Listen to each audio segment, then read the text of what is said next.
Before you begin, remove the base enclosure, battery, and wireless LAN module. Removal. Important. Make careful note of the routing of the display panel and wireless antenna cables for later replacement.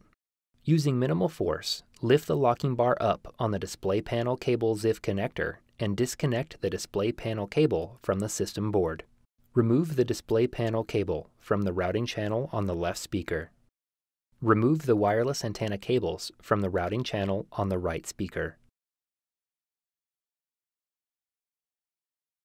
Grasp the top cover near the display panel hinges and open it approximately 90 degrees.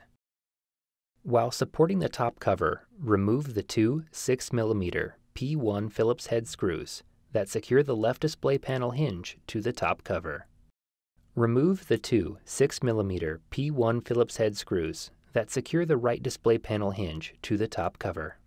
Slide the alignment pins on the top cover out of the display panel hinges and remove the top cover. Note: before installing a new top cover, remove all the components from the old top cover and install them onto the new top cover.